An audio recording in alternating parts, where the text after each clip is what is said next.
Okay, so welcome everyone to EPIC. We are Northwestern University's entrepreneurship student group. And so if you're a student interested in the startup world, this is the right place for you, especially if you're just getting started out. Maybe you haven't joined the garage yet or joined the Farley Center. So Liliana wants me to say I'm the rising co-president, not just the VP. Currently, I'm the VP and treasurer at EPIC. And yes, I am the rising co-president. Next year, I will be president. So in a normal year, we run a bunch of big programs like Launch, which is a big startup accelerator. We run Tech Team and Sprout. But during a year like this one, we're just doing virtual events like this, which is good because we can get people like Elijah and Michael who are in Mexico right now. Yeah, and next year when we all get back together, we'll be back to normal events. So I hope to see everyone there. Anyways, Elijah Wallace and Michael White started out as students at NU just like you. They met and became great friends. And during their senior year in 2018, while at the garage, they co-founded WallaceWhite, a sustainable watch company. So I first met them also at the garage when they came to speak as alumni. And this year their watch debuted in 9 different colors. So I'm just gonna put some links in the chat before we get started.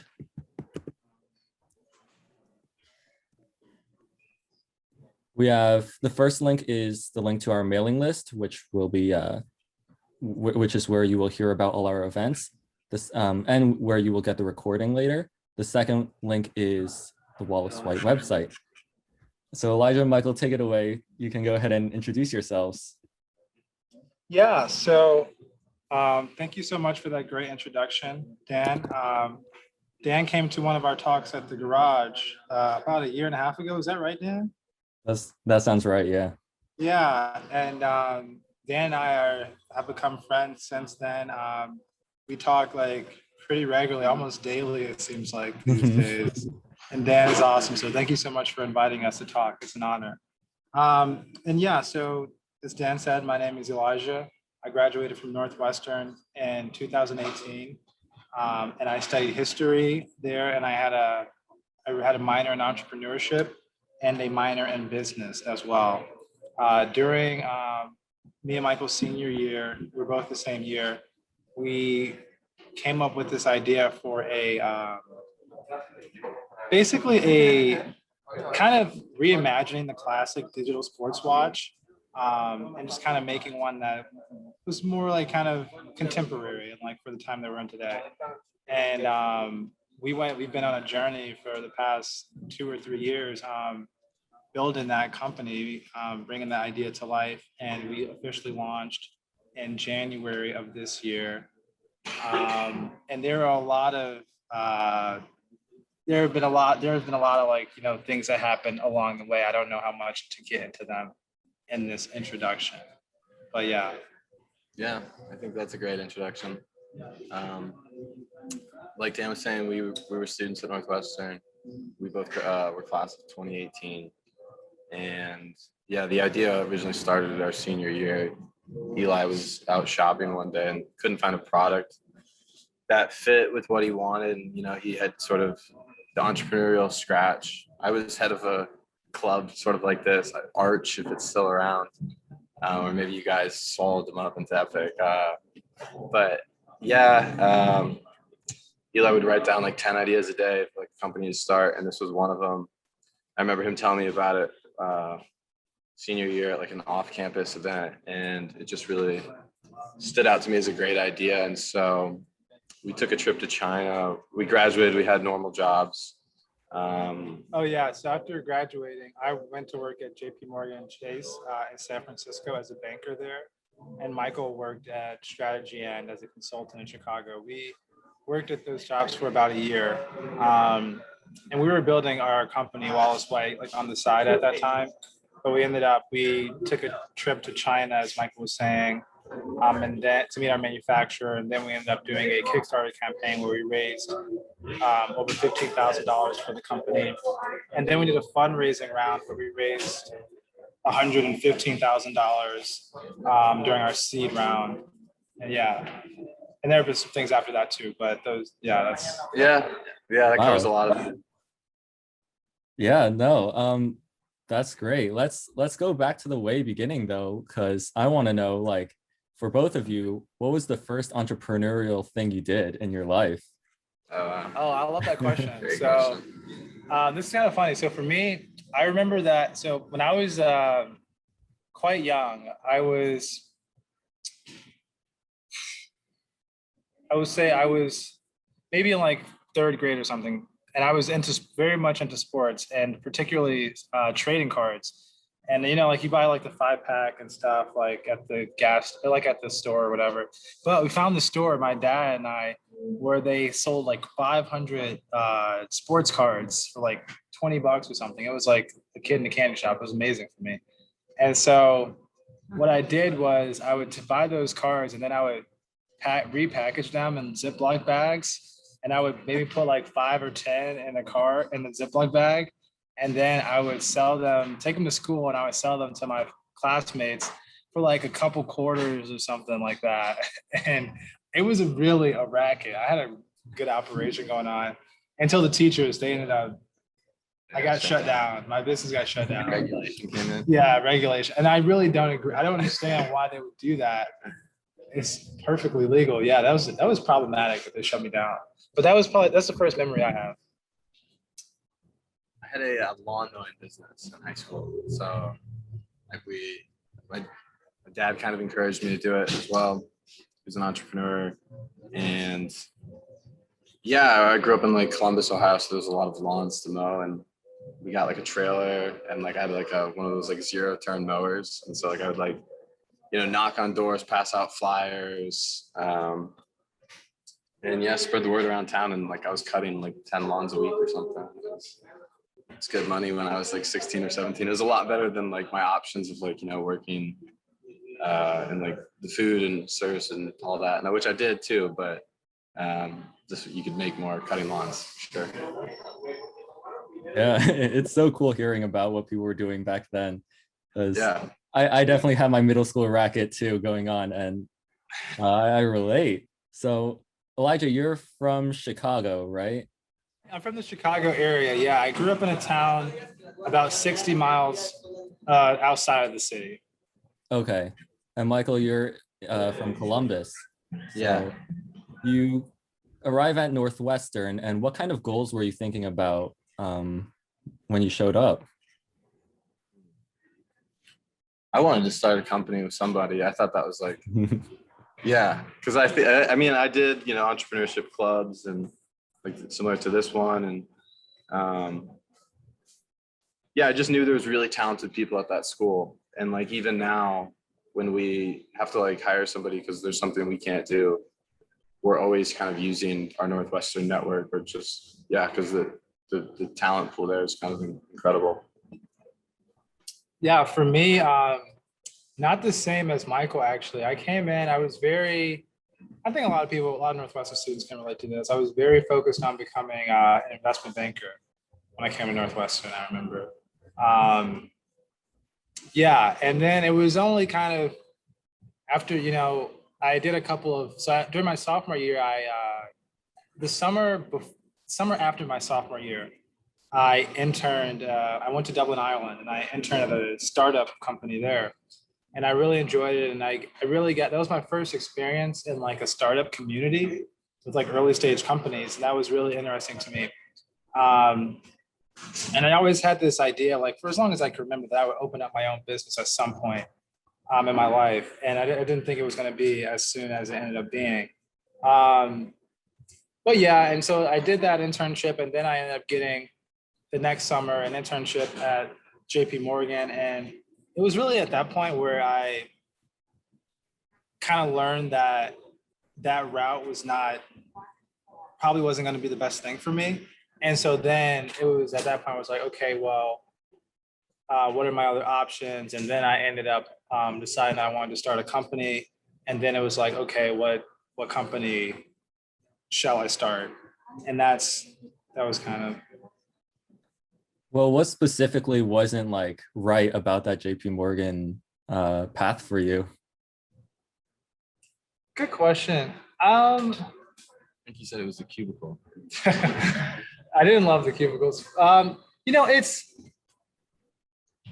It's for every single person, like what's right for me may not be right for someone else. But from my experience, there were a few things that I did not like. They were probably the most problematic for me. One being, I didn't like the ceiling. I didn't like the restrictions. I was very much in a box in terms of what I could work on, who I could talk to, whether it be inside our organization or like a client, in terms of like how much money I could make, frankly, how fast I could progress at the role. There were just, honestly, like from my perspective, the way I felt, basically, it seemed like almost everything involved with the job. Like my progress was completely outside of my control. It's like be there for 2 years and you get. Yeah. It was really kind of like being in school, and like, but I had done school my whole life, and so I was ready to start doing things on my own.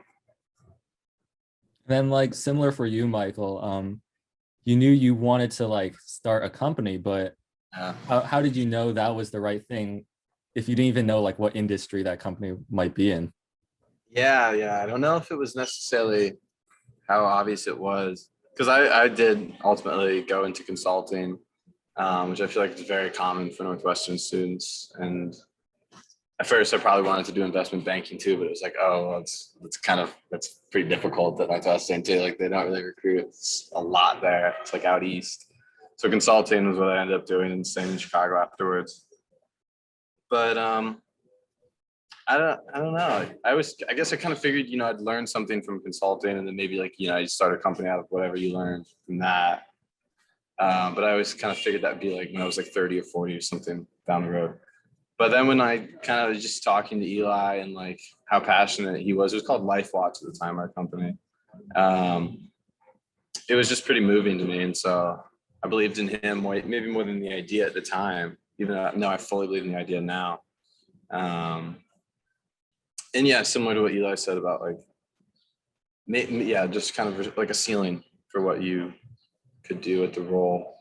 And for me too, like my hours were just terrible. It was like 80-hour weeks and a lot of flights, and you can do that when you're young, but I thought I could channel my time to stuff that was more valuable. Definitely, yeah. So is there any other big steps, big things that happened at Northwestern before you two met each other? Yeah, I guess so. We actually met like was it the first day on campus? First day of school. Yeah. Really? So there are no steps. Yeah. Yeah, we met Okay. our first day on campus. Actually, I think they call it Henry Crown, right? The gym. It was called SPAC while we were there. Back, yeah. Yeah. But we met at the gym. We were both playing basketball, and we had actually been in contact before even getting on campus because we were almost roommates. Yeah. But we were Facebook messaging people over the summer and stuff like that. Exactly. Yeah. And so then we ended up meeting on first day on campus. And for like the first 3 years or so, there was really no business talk at all. We just had a friendship as young college students that were having fun. And just became very good friends over those few years. And then it was like our senior year, like when I had gotten involved with trying to build this company, and then Michael became aware of it, and over the next 1 or 2 years our business relationship had grown to look kind of more what it's like today. Yeah, essentially reached a point where we couldn't continue on in those jobs it just got too big to continue to do it on the side of the desk. That was kind of around the time that Kickstarter, because there was a lot of time on our ends. It's always interesting to me when like people know each other that long, but then like things change down the road. What do you think you would if you went back in time and told your younger self that like this is what me and him will be doing, what would it be I would like? not believe that person. Dude, someone told me like the day we first met at the gym that we would end up traveling the world together. Because as we've gone on this journey building our business and like other things that we do, because we also are both recording artists, so we make music as well. And we've like traveled over the world. We've like, you know, like gotten involved, like pursued other things with each other along with building a business. I would not believe that person. Yeah. But I guess if they knew for a fact, I guess I would just have to believe them. Yeah. They would be right if they said that. But what was your question? What would we tell them? Oh, Yeah. Start that day. yeah. I get to really. I might even tell. I might, if I could go back, I would probably tell that version of myself to like start creating things even sooner than I did. Yeah. Yeah. I just want to say if the audience has any questions, like feel free to raise your hand, put in chat, because my questions are now going to go on to the Wallace White or Life Watch days. So I want to know, Elijah, your list of like 10 things every day. What were some of those? What was the worst idea and what were like some of the good ideas? Okay, this is a really good question. Okay, so give me just 1 second here.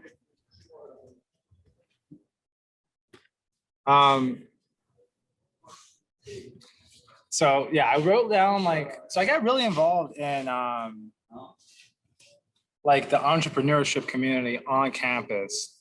For example, let me see. Like I took I was only at my junior year that I decided to pick up the entrepreneurship certificate. It was called the Farley certificate at the time. I wasn't involved in the entrepreneurship community at all on Northwestern campus until my sophomore/junior year. I picked up the certificate because I was like, oh wait, I want to start my own like business. I'm actually not interested in going down like the finance route that I was like so like committed to before. And so like started taking all these entrepreneurship classes and like started reading all these books about like entrepreneurship. And I was like, and I read that like, oh, like, so I was like, okay, I'll start writing down like 10 ideas a day or something like that. I don't know how I came up to that. But okay, some of the ideas were I wanted to start an Uber for auto mechanics. That was one idea. And so like instead of driving your car to like an auto shop, you could just hop on your phone, get an app, and like call a mechanic to come to your house. That was one of the ideas. And I actually like this idea got this closest to pursuing other than Life Watch or Wallace White. Started writing down a business plan and everything. And then I was going to the gym one day and looking at a newspaper and I saw that this company had existed and they were talking about like how successful it was. It was a startup and they had like raised like millions of dollars or something in some like round. And that's not to say that, you know, like there are countless companies that like, you know, like McDonald's and Wendy's, you know, they're basically the same thing, or Uber Eats and Postmates. So like, it doesn't mean that I couldn't have started the company. You just didn't think the space was too big. Yeah, I just read that article and I was just like, okay, you know, maybe I guess I decided it wasn't as original as I thought maybe that's what it was. And I just, for whatever reason, after reading that article, I decided not to go forward with that idea. Another idea I had was sunglasses. I thought that if I could make like some sort of sunglasses company that like was differentiated like in one way or another. Because I remember like I wore Ray-Bans a lot and they're kind of expensive for me at the time. They were like $160 or something like that. And then basically it was like, maybe I could start a company that makes nice sunglasses and that aren't as expensive because I was a college student at the time. You know, kind of a similar idea with our watch today. Like it's a nice watch for young people and it's relatively inexpensive at $60. So basically like, you know, similar, like same thing, but just with sunglasses. And and I actually went to a mall like in Chicago, and I had like printed out a survey, and I was just going around asking people questions like what basically just like asking them questions about like sunglasses. But then like I did more research and I realized there are more companies out there like it, and just like, and I just decided I'm gonna go through with it. And then the watches came, and What was the worst idea then? the worst idea is I don't even, those are the only two I really remember. Okay. Those are Just the the only good two I remember. There are so many. You erased them from your memory. Yeah. And then the watches came, and actually I took surveys at a couple different malls in my area, like asking people's questions about watches as well. And then I just ultimately, like, from all the research, I just looked at the market, and I was like, oh, there really aren't any like digital watches that are made like recently. And I was like, okay, I think this is a good idea, and I think I could make something out of this. And that's how the ideation thinking. Oh, and then one last thing. People tell you so many things. Like I remember like learning about like getting into entrepreneurship, and like I would read like people be like, oh, like you can't like decide you want to start a company. Like you need to have like, there needs to be like a demand, like, some white space and like something that's not being done. Like, it's like, no, like you can just write, if you want to, you can just write like 10 ideas a day, like, and whichever one you like, you can just do. Like, I just remember like stuff that 9 out of 10 fail. And yeah, just a lot of stuff like that I didn't agree with. Yeah. Mm-hmm. So Michael, what was your perspective when Elijah first pitched the idea for LifeWatch to you? What was it like for you? I remember where we were. I remember we were at my house, on campus or off campus. I remember because like it was like a solid idea, but like our friends at the time were like kind of heckling him because you said like, like, oh, you want to make like an Eddie Bauer watch. I don't know why they kept calling it Eddie Bauer. Like we have nothing to do with Eddie Bauer, but like, oh, Eddie Bauer is like a failing brand. Like you want to make them. So it was like they had like all these things. They're kind of heckling him, but like I could kind of tell because I'd known him for like 3 years, like that. Like he was serious, and so like I just remember going up to him and I was like, hey man, like have you ever like wanted to like raise money for this idea or do it just in more serious capacity? Like I'm totally for it. And so that was kind of like the first time we talked about it. And then, yeah. And so, and Michael ended up being the first investor in the company. True. So what happened was that, okay, we were signed up. I moved to San Francisco after graduating. Michael was living in Chicago. I was working in New York though. Oh yeah. And like, we had always been friends throughout university, but like during our senior year and after graduating, we got like even closer than we had been before that point. And we were doing a lot of traveling together. And so one of the trips was that Michael was going to fly to San Francisco, and we were going to run a 30-mile race. Yeah, which is I would not recommend that my younger self do that. The race was actually this foolish 22-year-old. Yeah, the race ended up being canceled. Yeah. But yeah, we were gonna. That's what we were. So we flew down to San Francisco, and we were going to do that. And the race ended up being canceled. But I said to Michael before he came, I was like, "Hey man, I just want to let you know, when you make that trip down to San Francisco, I'm gonna be flying to China the same day that you're flying back. So I just want to let you know, like, for your travel plans." And he was like, "Is that an invitation to come?" And the reason I was flying to China was to go meet the manufacturer for our watches. And I was had like, a week of vacation time. Like, and I was going to like, Hong Kong, yeah. great. And honestly, so I had invited like a few people to come with me to China because I didn't want to go by myself, but I didn't even think to invite Michael because I was like, he's already coming to San Francisco. Like, I guess I underestimated his openness, I don't know, to doing stuff like that at the time. But yeah, and I was like, yeah, Dad, we'd love for you to come. And so he came to San Francisco, the race is canceled. We just had a good time in San Francisco. And then we flew to China together. And that was really when the business relationship started. Like, we went to the meeting with the manufacturer together. Like, that was so fun. It was so crazy. Like, it was so hard for us to find, Yeah. it was hard for us to find the manufacturer, and it was in China, and we like the area that we're at, no one spoke English. It was really, it was an adventure for sure. And then, yeah, we had a meeting with our manufacturer together, and yeah, that was when our business relationship really started. I still want to know when did Wallace White or LifeWatch go from an idea to like you guys said, okay, we're doing this? And how did you know that this was going to work out? I would say honestly, man. So when I did all that ideation, okay, because I had the job, I worked the internship at JP Morgan. And at that point in time, like I knew that I did not want to like work the job. Like I knew I wanted to do something different. And ideally for me, it was like my goal was like so the company to be up to a place where I could work on it full time by the time I graduated. So I started working on like my senior year.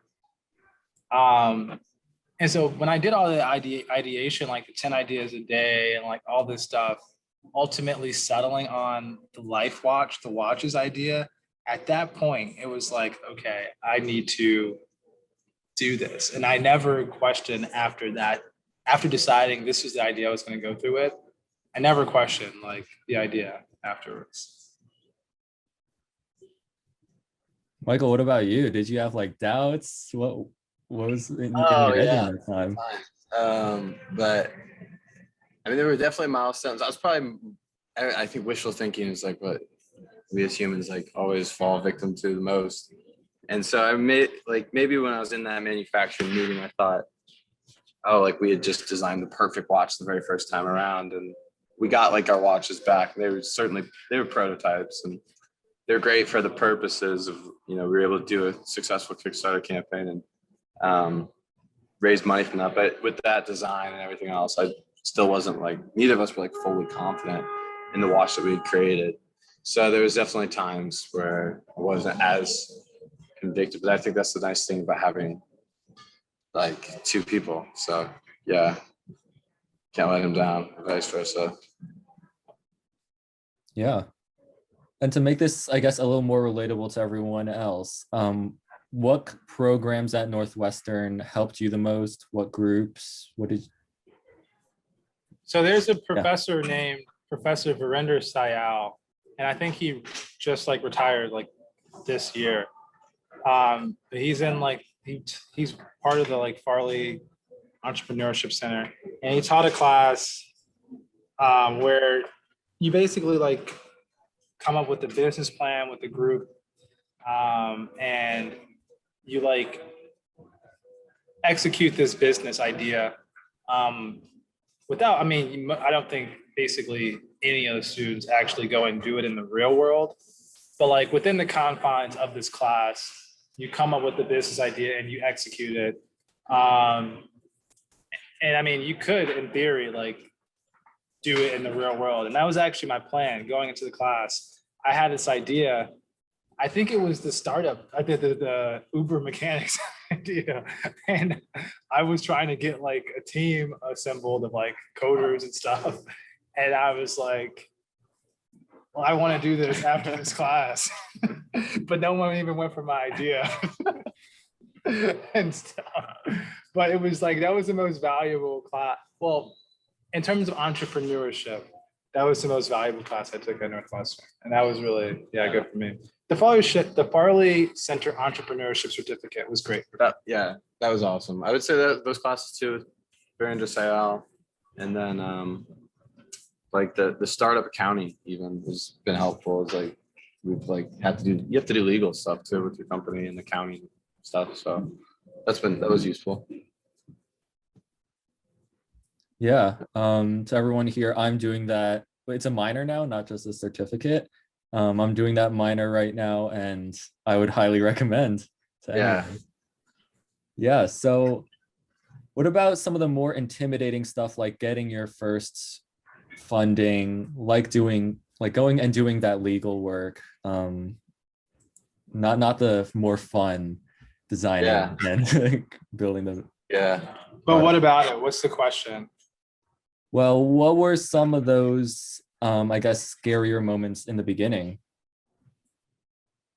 For me, the scariest moment was when I had quit my job, and frankly, like I didn't have that much money. Yeah, he was sleeping on like my sofa. Yeah, I mean it was like a studio apartment. Like, Yeah, it was so uncomfortable. $1,800 a month, like pretty small, tight space. Yeah, I was sleeping on a futon every night. I had moved from San Francisco. I had quit my job, moved from San Francisco to Chicago into Michael's studio apartment, where I slept on his futon. We alternated, so like, Yeah, we alternated. I slept on it mostly, and so for me, Yeah, it was nice so when I had the bad. opportunity to sleep on the one bed that It's like And that was for like 6 months that we did that. During that time, we were raising money for the company, which is also crazy. and so that was definitely the most like Difficult. challenging. Yeah, I've heard part. like expressions like if you like fundraising and you can still find the fun in that, like everything else is going to be a breeze. Because yeah, it's just like, I mean, uncomfortable meetings and questions, and you're always trying to something that doesn't really exist yet. You're trying to convince people of, and that's difficult. And like making your case for why they should invest, it's always tough. Yeah.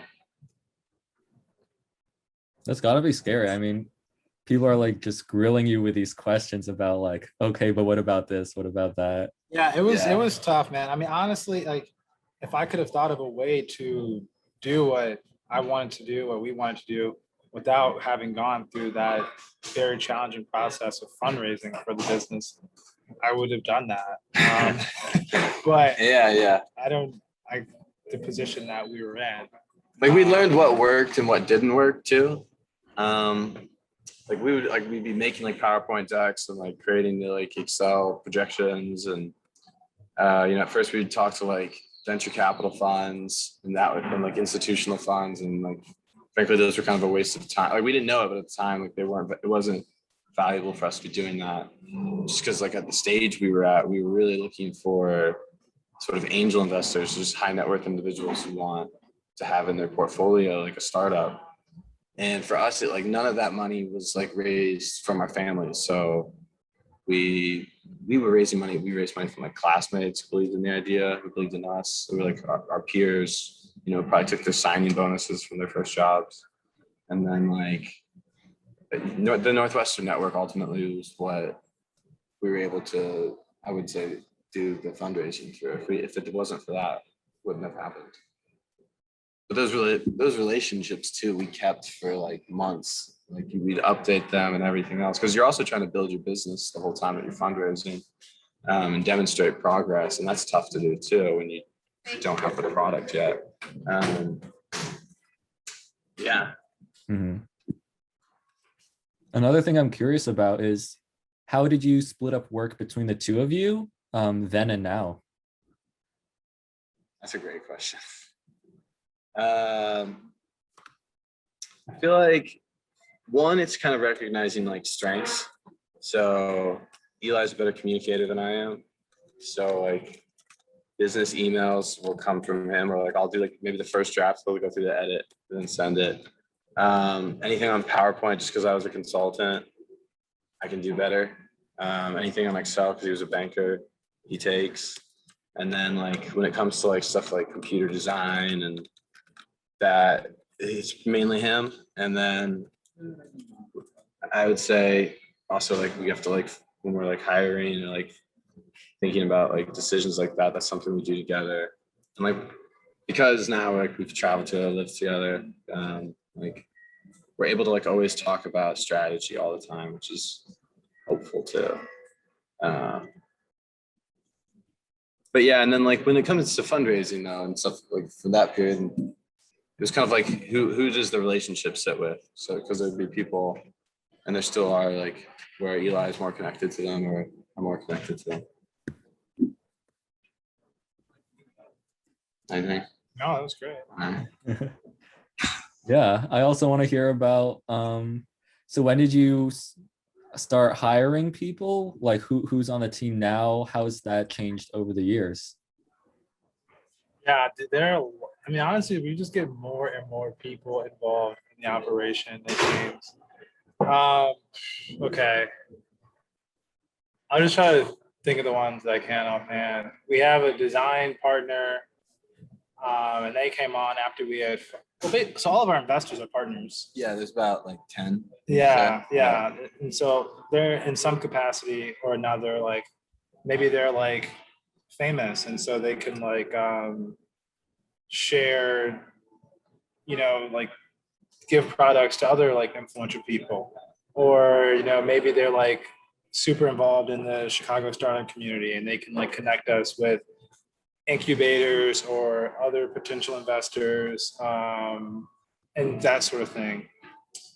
So all of our investors are partners, and then we have a design partner, and so we first engaged with them after we raised the money for the company and decided that we were going to redesign. They went to Northwestern through grad school. Yeah, we had met them. You'd met them through the garage. Yeah, and then we have our manufacturing partner, and of course, they make the watches.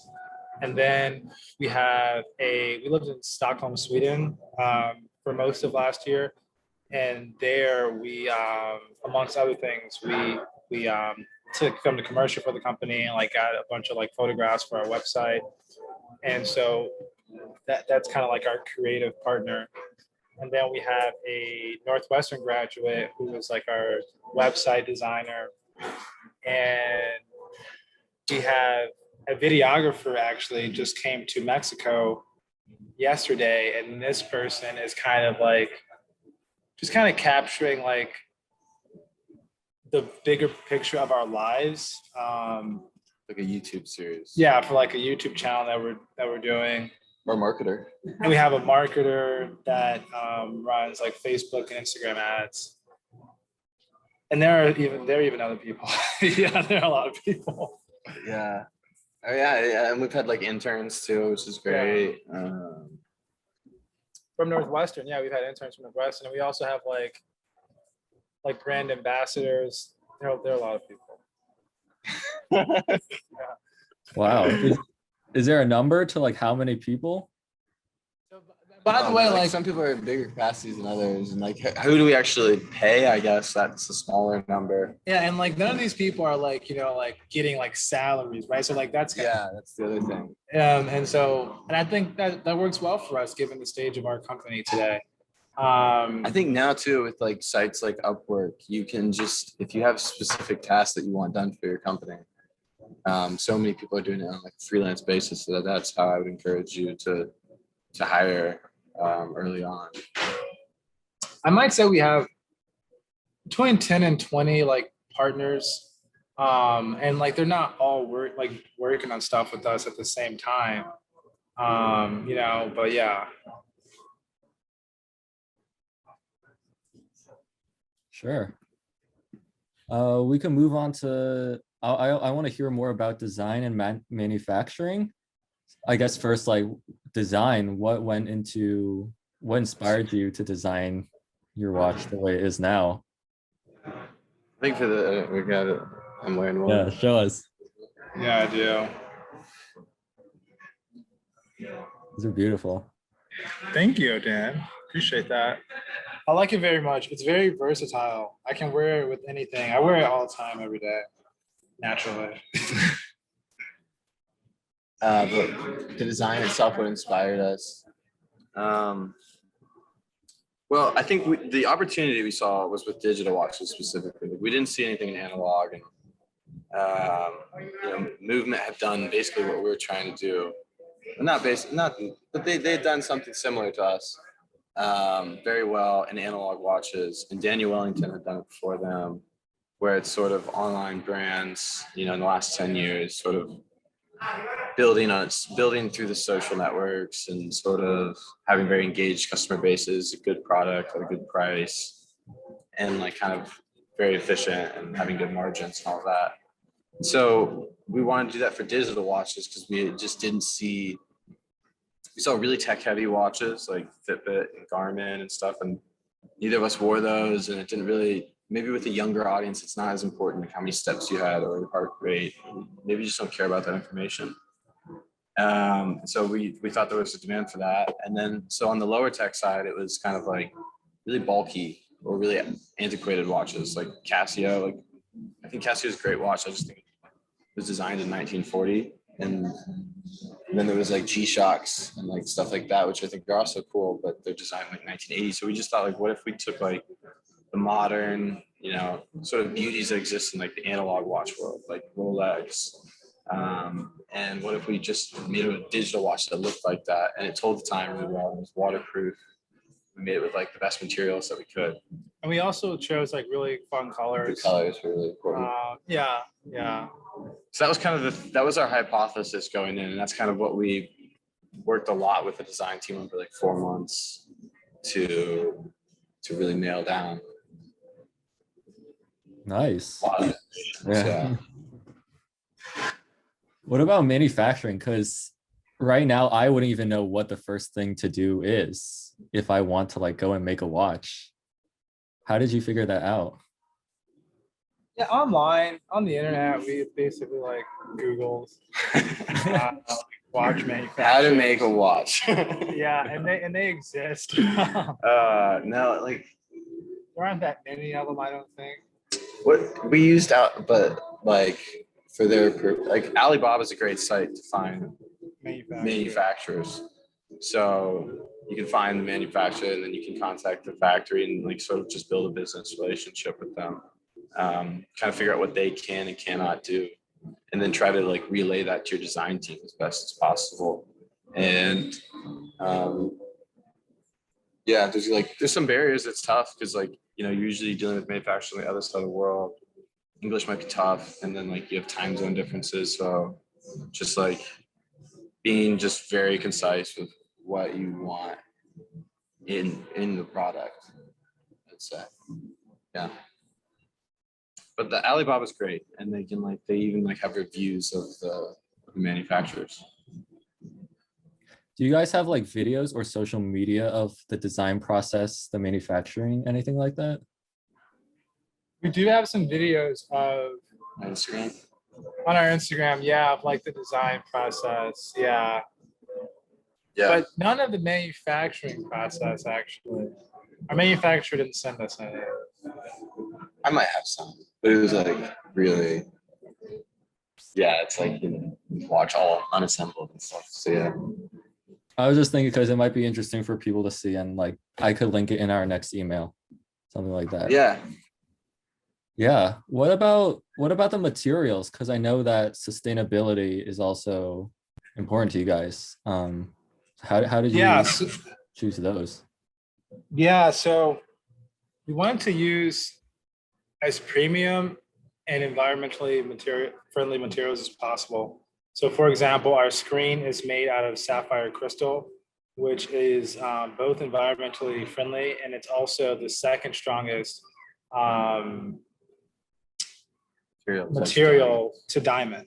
So like there's diamond and sapphire crystal, second strongest. And then there are other things as well. Yeah, like trying to not have plastic for us was really important. And so like we removed all the wrapping that like the watches normally would be sent in. So that was like an important thing for us. And like for us, it's also kind of analyzing just everything we do. I think I studied sustainability when I studied abroad in Copenhagen. I was really inspired by the companies there. And so it was really important to me that our company try to make the world a better place. And I think we do a great job of that. And I think as we get bigger, it'll become even more apparent. But yeah, we would like look up for each material we were researching, its sort of pollution, index. And ultimately, it kind of works out where it's like, if you choose the more expensive premium luxury product, it ends up being the more environmentally friendly one too. It kind of makes sense, I guess. So it was more expensive to make, but we were always comfortable doing that. We thought, our consumers would also value that. That makes sense. Yeah. What about branding? How did you go about building the brand and also switching from Rebranding. Watch to WallaceWhite? Yeah, it was basically at first when it was LifeWatch, it had a whole different brand, man. Honestly, I would compare it more to like Patagonia or Eddie Bauer. It was like very outdoorsy, very active, and honest, a lot of Wallace White is a reflection of myself and Michael as individuals. And so like as we evolve, I feel like the company evolves as well. They're not it's not an exact extension of us. Like Yeah. so they're definitely differences, but we do have an influence on the company. And I think so when it was Life Watch, that was mostly me those days.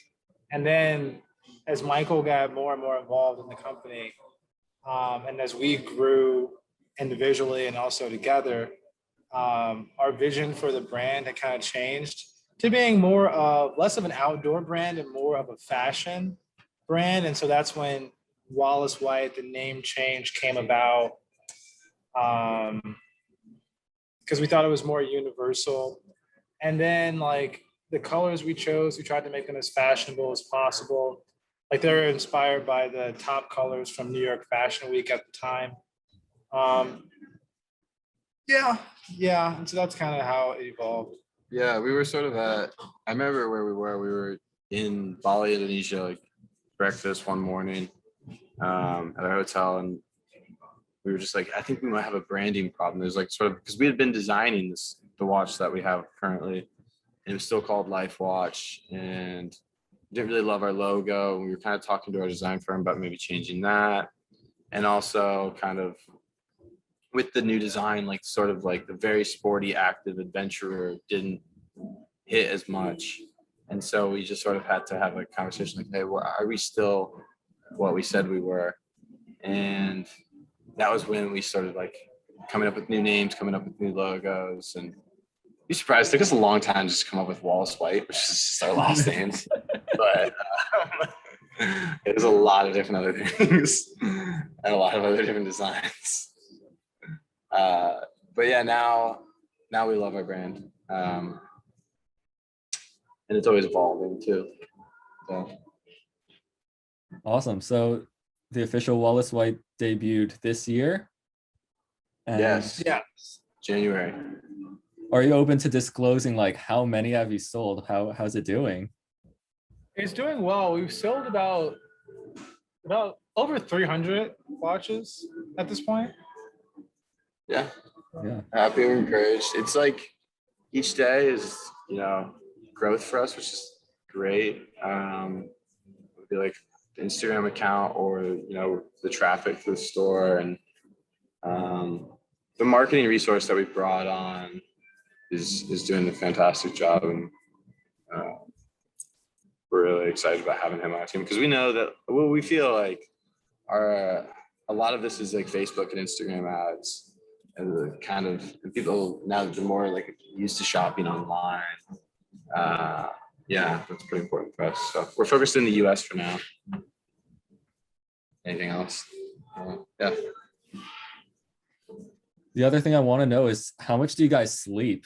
Like back during college, before Wallace White, when you were like in the banking and consulting, and then during working on Wallace White, and now. Oh my God, dude. Honestly, dude, I feel like I'm like working on something like every waking minute.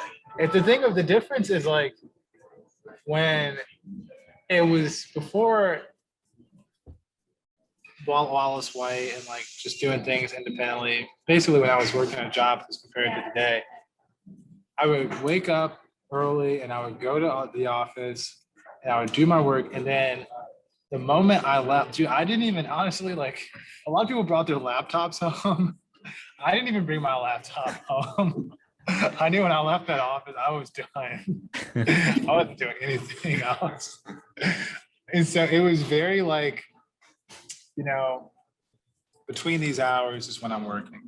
Today, dude, I'm like, if I'm awake, I'm like doing something, honestly. Like, I mean, I definitely have fun and enjoy myself, but like, Work's fun. yeah, Doesn't yeah. feel like work. But yeah, like I'm like posting something like, making an Instagram post Yeah, his new or thing's TikTok. or making a, Um, or making a TikTok, or replying to an email, or making a tweak on our website, or just anything. It's always, yeah, there's always something. There's always something. but how much do you sleep? How much do I sleep? I sleep Hours. well. I What mean, numbers? yeah. I'm not like this. I don't think I'm missing out on sleep. Oh, Yeah, yeah, like 8 hours. Still, yeah, Yeah. 6 to 8. It's just that when I'm waking yeah, hour. every waking moment. Yeah, Awesome. What is next for Wallace White then? So right now we are in the middle of raising a Series A. So that's happening, and then also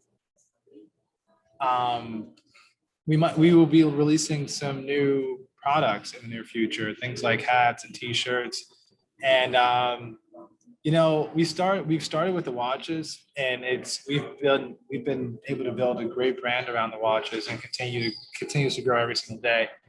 And I think in the future, we can evolve and sell any number of things under the sun, underneath the Wallace White brand, as long as it fits within that brand. And so, yeah. That's something. Yeah, he said a lot there. Yeah. Yeah. Company. Yeah, there's a lot coming out. That's Did you all have any questions? Did any of the students have any questions? Yeah, now would be a great time. You could just honestly just unmute yourself and ask. I have pretty much like one or two last questions that I can think of. Sure. yeah. First one being, what's next for you two personally? Yeah, so I've mentioned earlier, along with Wallace White, we're also musicians, individually, like solo musicians. And so, yeah, I mean, I really am just super focused on Wallace White, building the company, building that brand, also recording music and releasing it and promoting it. We're actually going to be moving. We've been living in Mexico for the past month or so. We're going to be moving to New York City in a couple of weeks. We think that'd be a great place to run our business from, and to also advance our music careers. Probably go to Stockholm at some point in the summer. We lived in Stockholm, Sweden last year, for much of last year, and we fell in love with the city and the people there. And our music producer is in Stockholm, so we probably will return to Stockholm at some point this summer. That's so cool. Where can we find your music? Yeah, so we put our Instagram handles for like the company and for us individually in the chat. And then like there are like links to our like Spotify pages on our respective Instagram accounts. And my artist name is Elijah Wallace. It's my name. And Michael's is Michael Thomas White. It's his name, Michael, with his middle name. Yeah, trying to make an album, get it out this year, and then keep growing Wallace White. You guys are so casual about it, just like, oh yeah, I have a watch company. I'm doing music on the side. Yeah. Like traveling the world every few months. Yeah. That's fine. Yeah, we keep busy, that's for sure. Yeah, we keep busy. All right, any audience questions? Don't be shy. We're happy to answer any questions you may have.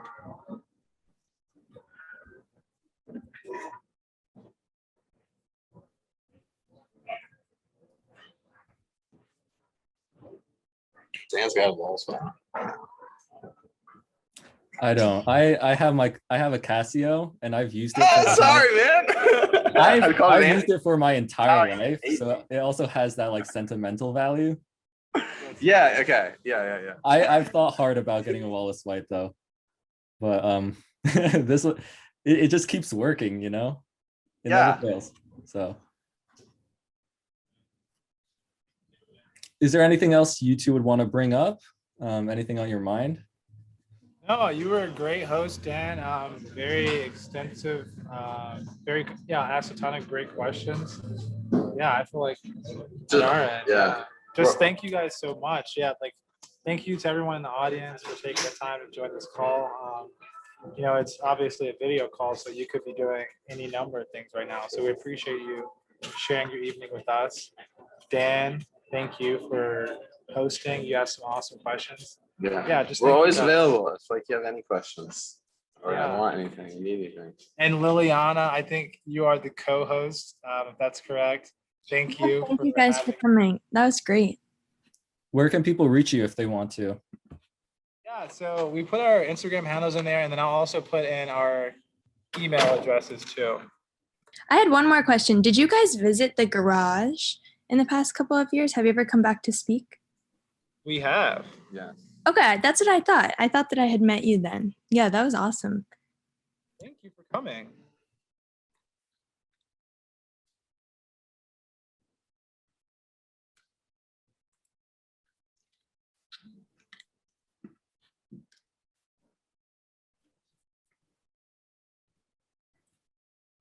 All right, well, if anyone still has a question, this is your last chance.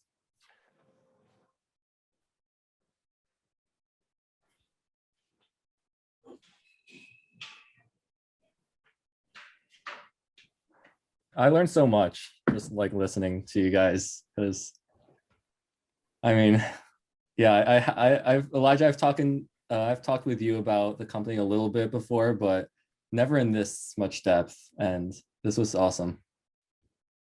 I'm so glad to hear that, Dan. Yeah, I love talking with you about all the number of subjects we discussed. Whether it be the company, music, or Dogecoin, and other cryptocurrencies.